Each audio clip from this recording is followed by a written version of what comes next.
ကျွန်မအရင်တုန်းကဆိုလို့ရှိရင်အဲ့ဖျားသခင်ကိုကျွန်မမသိခဲ့ဘူးဒါကကရင်တွေကိုကိုွယ်တဲ့အစိမ့်တည်ထားတဲ့ဖျားဒါကတင်ကြီးစိုးနဲ့တည်ထားတာပြီးလို့ရှိရင်သူများတက်လို့တည်ထားတာကျေးဇူးအားဖျားသခင်ရဲ့ကျေးဇူးတော်ကိုချီးမွမ်းပါတယ်လို့ကျွန်မနာမည်ကတော့ဆရာမမေစင်ဖြစ်ပါတယ်ဆိုတော့ကျွန်မကမြန်မာလူမျိုးဖြစ်ပါတယ်เนาะကျွန်မရဲ့ဇာတိကတော့ AR တိုင်းဖြစ်တယ်ပေါ့နော် AR တိုင်းမြောင်းမြမြို့မှာနေပါတယ်ကျွန်မငယ်ဘဝတော့ငါဘယ်လောက်ထိရုန်းကန်ခဲ့ရလဲဆိုရင်ဒီခါလေးထမင်းလေးလုံးဝချက်စားကြမရှိတော့ဘူးဆိုရင်ခြံထဲမှာရှိတဲ့အုံသီးတွေအဲ့ဒါတွေကိုခူးတယ်ခူးပြီးရင်အုံကြဆန်လုပ်ပြီးတော့မှအဲ့လိုနဲ့ထမင်းတနက်အာတန်ပြေအောင်ပေါ့နော်အဲ့လိုစားတော့ပြီးတော့မှကျမတို့ဘဝကိုဖြတ်တန်းခဲ့ရတယ်အမေရဲ့အတီးတယောက်ကပေါ့နော်နှစ်သမီးလေးကိုရန်ကုန်ကိုထည့်ပေးလိုက်မလားရန်ကုန်မှာလည်းအိမ်အလုံးနဲ့ဆိုင်အလုံးနဲ့တွဲတဲ့အလုပ်ရှိရပေါ့နော်အဲ့လိုခေါ်တဲ့ခါမှာကျမရန်ကုန်ကိုတစ်ခေါက်ရောက်လာတယ်အင်ရှင်တွေကအရန်ပဲကိုယ်တွေကိုဖိနှိပ်တယ်ပေါ့နော်ဖိနှိပ်တယ်သူတို့ရဲ့စားကြံလောက်ကိုပဲကျမတို့ကပြန်စားရတယ်မလုပ်ချင်လည်းညှင်းဆန်လို့မရအောင်ကျမအလုပ်ဝင်ပြီးတစ်လားလောက်ကြာတဲ့ကအမေကတစ်နှစ်စာကိုတစ်ခါတည်းယူသွားတာဆိုတော့ကျမအတွက်အရန်ကိုခက်ခက်ခဲခဲနဲ့အဲ့ဒီမှာနေခဲ့ရတယ်ပေါ့နော်အင်ရှင်ရဲ့အတိတယောက်ကသူ့ရဲ့ညီမတယောက်ကနေပြီးတော့ကျမကိုတနာပြီးတော့အဲ့ဒီတစ်နှစ်စာချုပ်ကိုသူကငွေပြန်အမ်းပြီးတော့ကျမကိုတခြားအိမ်တအိမ်ကိုကျမကိုပြန်ပို့ပေးတယ်ပြန်ပို့ပေးတဲ့အခါမှာအဲ့ဒီအိမ်ကိုရောက်သွားပြီးတော့6လလောက်အကြာမှာကျမအမေကရွာမှာအသေးအံဖြစ်နေပြီဆိုတဲ့သတင်းကိုကျမကြားရတယ်ပေါ့နော်အဲ့ဒါနဲ့ကျမမြောင်းမြောက်ကိုပြန်လာခဲ့တယ်အမေကကျမရေးတအားဆိုးသွားပြီးတော့အမေကိုဆေးကုဖို့ရန်အတွက်ဆိုပြီးတော့ကျမတို့ပတ်စံလေး2000လောက်အဘစီမှာတောင်းတယ်ပေါ့နော်တောင်းတဲ့အခါမှာကျမအမေအတွက်ပတ်စံရှာပေးလို့မရဘူးပေါ့နော်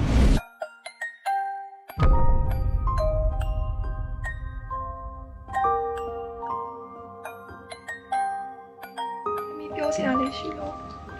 ပြောလိမ့်မယ်မင်း နေမကောင်းတာလေးဆေးရုံတင်ချလို့ငွေလေး2000လောက်ရှာပြီးလို့ရမလားရဲ့ ဘာမှလည်းအိမ်ပေါင်းပြီးတော့ယူထားတဲ့ပတ်စံတွေများနေပြီဒီဘာမှတစ်ချက်ရှာပြီးလို့ရတယ်မရှိဘူး နည်းနည်းတော့ထပ်ကြိုးစားကြည့်ပြီးလို့ရအောင်လား ဘာမှဒါပဲရှိတယ်တမီးဘလို့ကြိုးစားလို့ရမှာလဲ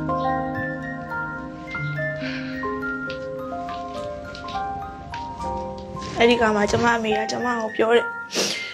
အမေနားမှာသမီးလေးပဲရှိတယ်အမေနားမှာသမီးပဲနေပေးပါပေါ့နော်တဖြည်းဖြည်းနဲ့အမေရဲ့အခြေအနေကဘယ်လောက်ထိဆိုးသွားလာလဲဆိုလို့ရှိရင်အတန်တော်မထွက်နိုင်ခဲ့တော့ဘူးကျမအတော်တွေကမတည်သေးပဲနဲ့အမေကပုတ်တယ်လို့ပေါ့နော်အဲ့လိုမျိုးအနာတွေပါညာဖြစ်တယ်ဆိုတော့သူကအပေါ်တက်မှာမထားကျင်တော့ဘူးပေါ့ကျမအမေကိုဘယ်မှာထားပေးလဲဆိုလို့ရှိရင်လုံးဝအခင်းမရှိတဲ့မြေကြီးပေါ်မှာကတိန်လေးတစ်လုံးနဲ့ကျမတို့အဲ့လိုထားပေးတယ်သူတို့မိသားစုတွေလည်းဘယ်သူမှမကြည့်ဘူးအဲ့ဒီညလည်းကြာတော့သူကျမကိုမအိတ်ခိုင်းဘူးမအိတ်ခိုင်းမဲနဲ့သူနဲ့ကျမကိုခွဲအိတ်ခိုင်းပြီးတော့မှကျမကိုအပြေမှာထားတယ်သမီးတဲ့အမေနိုးလာရင်လက်ကုပ်မယ်တဲ့ကျမကိုပြောတယ်သူကအတန်ကလေဒီလိုမျိုးရှက်ပဲကြားတော့တယ်သူနိုးရင်ကျမကိုလက်ကုပ်မယ်ပေါ့နော်12နာရီကြော်လေးပေါ့အဲ့ဒီမှာအမေကဆုံးသွားတယ်ပေါ့နော်ဆုံးတော့ကျမတတိယလာတဲ့အခါမှာကျမနိုးလာတော့အမေကိုခေါ်တဲ့အခါမှာအမေရဲ့ခန္ဓာကိုယ်ကလက်နှစ်ဖက်ပဲကျမစီမှာရှိတော့တယ်အတက်ကမရှိတော့အဲ့တော့ကျမငိုတာပေါ့နော်ငိုလဲငိုအတန်ပြေးနဲ့အောမငိုနေတဲ့တည်တဲ့သူကတည်ပြီပေါ့နော်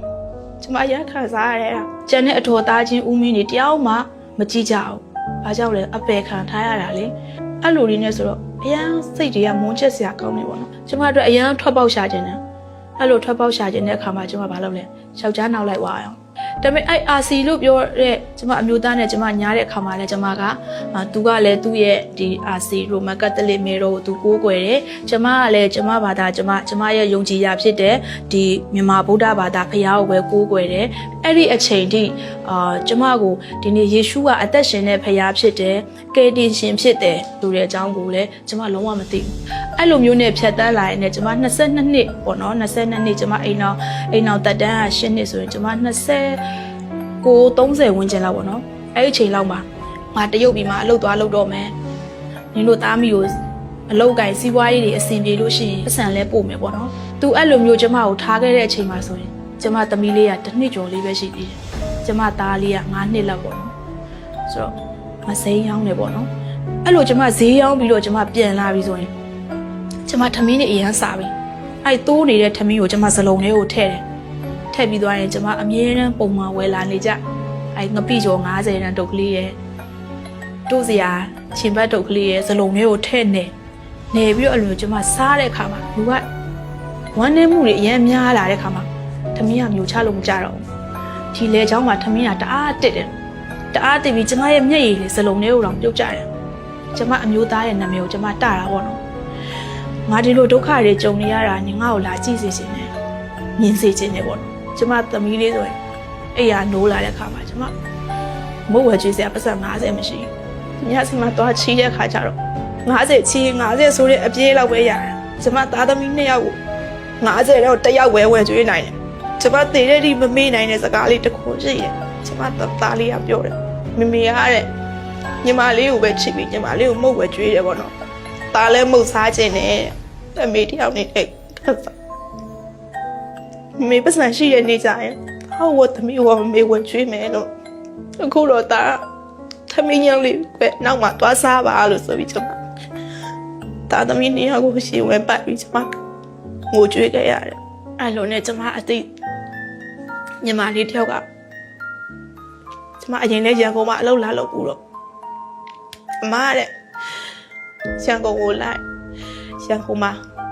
ဆိုရင်ဒီအိမ်အလုပ်ပေါ်ဆိုင်အလုပ်ပေါ်တွဲမယ်ဆိုရင်လာစားရမယ်အမတို့စားစီငြိမ်သွားမယ်ဆိုပြီးတော့ကျမရန်ကုန်ကိုရောက်လာတယ်ပေါ့နော်ရန်ကုန်ကိုရောက်လာတဲ့အခါမှာလူရတာရန်ကုန်မှာအလုပ်လုပ်နေရမယ်မယ်လူမမဲသားနဲ့သမီးလေးကိုရွာမှာထားခဲ့ရတဲ့စိတ်ကမပြောဘူးကျွေးရလဲစပ်ဖို့ရှိသေးတယ်ဒီသားသမီးလေးရဲ့ရှေ့ပညာရေးလဲဘလို့စိုက်အောင်လည်းမသိတဲ့မိခင်တယောက်ရဲ့ပူပင်တော့ခါရရပြည့်နေတာအဲ့ဒီချိန်မှာကျမအမြဲတမ်းပူဆွေးနေတာကိုကျမရဲ့လုပ်ဖို့ဆောင်မဲ့တရားတည်တယ်တည်တဲ့အခါမှာသူတို့ကတနေ့ကျောင်းတနေ့ကနေနေအလုပ်ပိတ်ပေးတယ်ပေါ့နော်အလုပ်တော့မပိတ်ပေးဘူးသူကအဲ့နေ့သူတို့ကခရစ်ယာန်ဆိုတော့ဘုရားကျောင်းကိုသွားလို့ရတယ်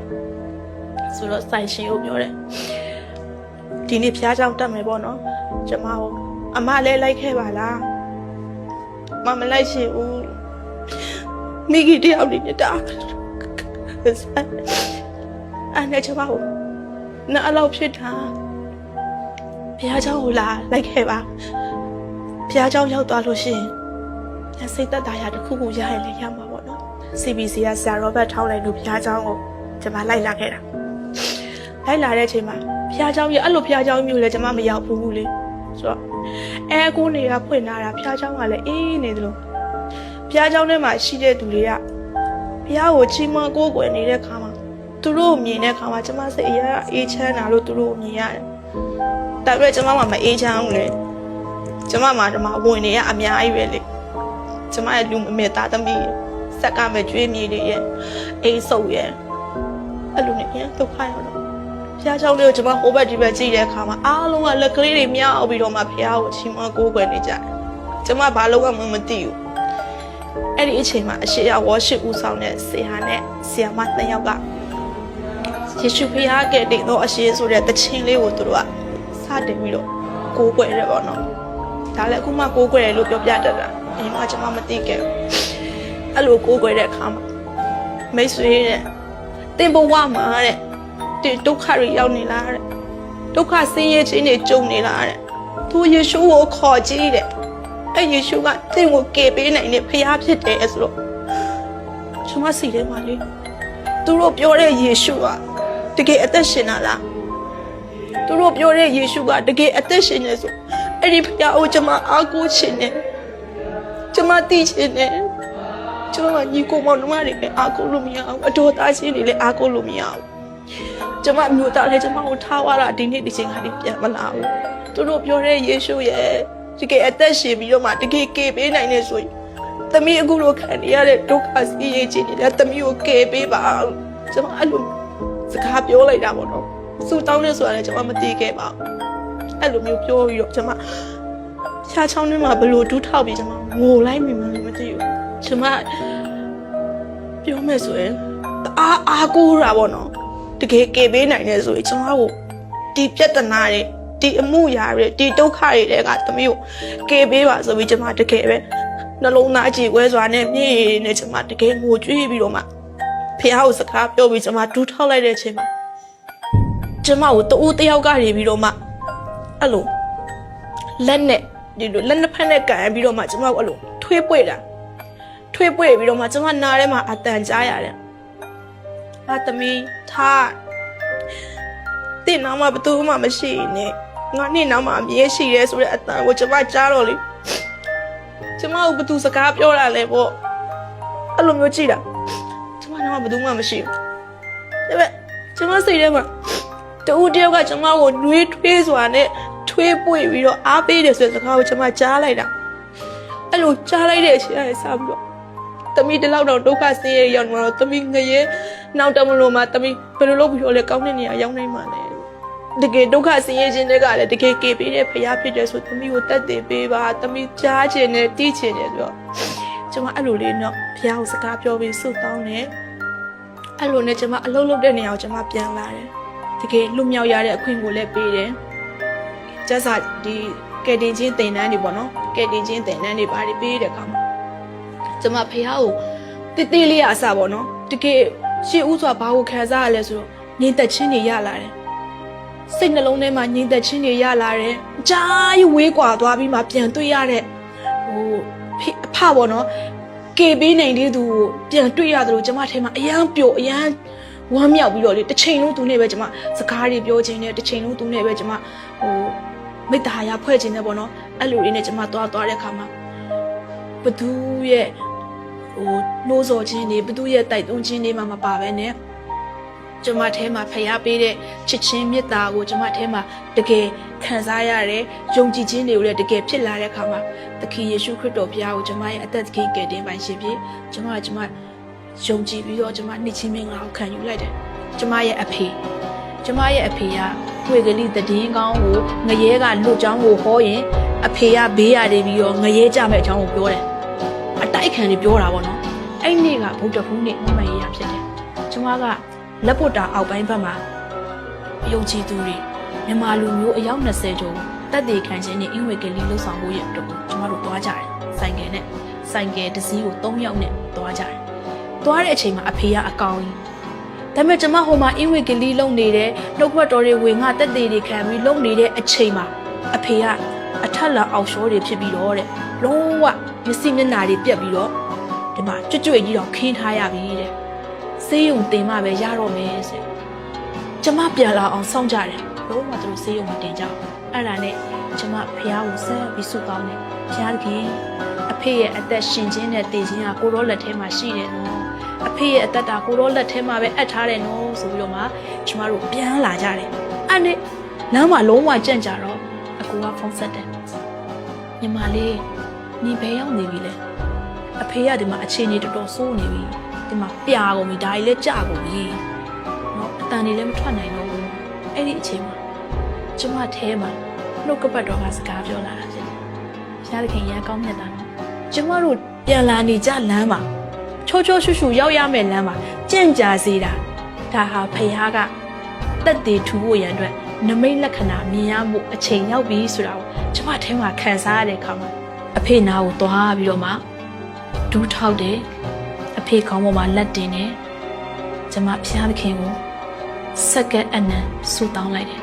ဖျားသခင်တည်ခြင်းနဲ့ရှင်ခြင်းဟာကိုရောလက်ထဲမှာပဲရှိတယ်အဖေကိုကိုရောခေါ်သွားမယ်ဆိုရင်လည်းသမီးယေရှုတော်ချီးမွမ်းမယ်ဝန်ခံမယ်တကယ်လို့အဖေကိုအသက်ရှင်ခြင်းနဲ့တူအသက်တာကိုပြောင်းလဲစေမယ်ဆိုရင်လည်းယေရှုတော်ကိုချီးမွမ်းမယ်ကိုရောဒီအရာခတ်သိမ်းကိုတတ်နိုင်တဲ့ဖရားဖြစ်တယ်အဖေကိုကျမ်းမာစေနိုင်တာလဲကိုတော်ဖြစ်တယ်ဆိုပြီးတော့မှကျွန်မစွတ်တောင်းပြီးတော့မှကျွန်မကောင်းလုပ်ပြီးတဲ့အခါမှာညဘက်အိတ်တဲ့အခါမှာကျွန်မထပ်စွတ်တောင်းတယ်ဖရားသခင်ဒီညသမီးနဲ့အတူအဖေလဲအိတ်နေတယ်လို့ပဲသမီးယုံကြည်ခြင်းနဲ့ဝန်ခံတယ်မနဲ့မိုးလေးနဲ့အခါမှာသမီးနဲ့အတူအဖေလဲနိုးထလာရမယ်ဆိုတော့သမီးယုံကြည်ခြင်းနဲ့ပဲဝန်ခံပြီးတော့အနံပြီးစွတ်တောင်းတယ်ဆိုပြီးမှကျွန်မအိတ်တဲ့အခါမှာ12နာရီနဲ့15မိနစ်လောက်မှာအဖေနိုးလာတာဖြစ်တယ်ဟာလေလုယာဖခင်ကောင်းမြတ်တယ်အဲ့ဒီနေ့ရာလေးစပြီးအဖေကလုံးဝမဆဲတော့ယေရှုကိုမဆဲတော့ပြုံးနဲ့ရည်တော့တယ်ဘယ်လောက်ထိတောင်အော်ဘွယ်ရာပြောင်းလဲသွားလဲဆိုရင်2019ဒီဇင်ဘာ9ရက် 9 နာရီလောက်မှာကျမတို့ခရစ်စမတ်ပွဲလေးလုပ်တဲ့အခါမှာငါ့ကိုလည်းနှစ်ချင်းမင်္ဂလာပေးပါတဲ့ငါလည်းနှစ်ချင်းမင်္ဂလာခံယူခြင်းနဲ့တဲ့ငါသေငရဲမသွားခြင်းဘူးတဲ့ငါလည်းယေရှုကိုယုံကြည်တော့မယ်ကောင်းကင်နိုင်ငံပဲဝင်တော့မယ်ဆိုပြီးတော့မှအဖေရဲ့အသက်တာလည်းတကယ်ပြောင်းလဲပြီးတော့မှအဖေဟာတစ်နှစ်ကျော်ဒီယုံကြည်သူအဖြစ်ပြောင်းလဲပြီးတော့မှအဖေကခေါ်တော်မူခြင်းခံလိုက်ရတာဖြစ်တယ်ဖေဟာကဘယ်လောက်ထိဆက်ပြီးကောင်းမြတ်သေးတယ်လဲဆိုရင်ကျမကိုအယမ်းချစ်တယ်ကျမကိုအယမ်းကိုနားလည်မှုပေးတဲ့အမျိုးသားတစ်ယောက်ကိုဖခင်သခင်ကကျမကိုပေးတာဖြစ်တယ်ကျမရဲ့အတ္တတာပေါ်မှာပေါ့နော်ဖခင်သခင်ပြုခဲ့တဲ့ယေရှုတရားတွေကတော့အများကြီးပါပဲလို့နော်ကြောင့်လို့ဖခင်သခင်ကတကယ်ကောင်းမြတ်တယ်ဖခင်သခင်ဘယ်လောက်ကောင်းမြတ်လဲဆိုတာဖခင်နဲ့နီးနီးကက်ကက်အကျွမ်းတဝင်နေတဲ့သူရဲ့အတ္တတာမှာဖခင်ရဲ့ကြီးမြတ်ခြင်းနဲ့ကောင်းမြတ်ခြင်းကိုတာ၍ခံစားရတာဖြစ်တယ်ကြောင့်လို့ဒီနေ့ကျမအပေါ်မှာဖခင်ပြုခဲ့တဲ့ကောင်းမြတ်ခြင်းတတ်တည်တွေကိုကျမကပြန်လည်ဝင်ငှခြင်းတတ်တည်ခံခြင်းဖြစ်တယ်ဒီကျမရဲ့တတ်တည်ခံချက်လေးတွေဟာတကယ်အထဲကလာတဲ့ခရစ်တော်ရဲ့တတ်တည်တွေဖြစ်ပါတယ်ဒီတတ်တည်ခံချက်တွေကိုကြားတဲ့သူအရောက်တိုင်းရဲ့အတ္တတာထဲမှာဖခင်သခင်ကပဲစကားပြောပါစေဖခင်ရဲ့ချစ်ချင်းမေတ္တာကိုကျမထက်သာ၍ခံစားရပြီးဖခင်သခင်ကိုယုံကြည်ပြောင်းလဲတော်သူတွေဖြစ်ပြီးဖခင်ပေးသောကောင်းချီးမင်္ဂလာနှစ်ဖြာအကျိုးကိုခံစားရတော်သူတွေဖြစ်ဖို့အရောက်တိုင်းကိုဖခင်ကောင်းချီးပေးပါစေကျေးဇူးတင်ပါတယ်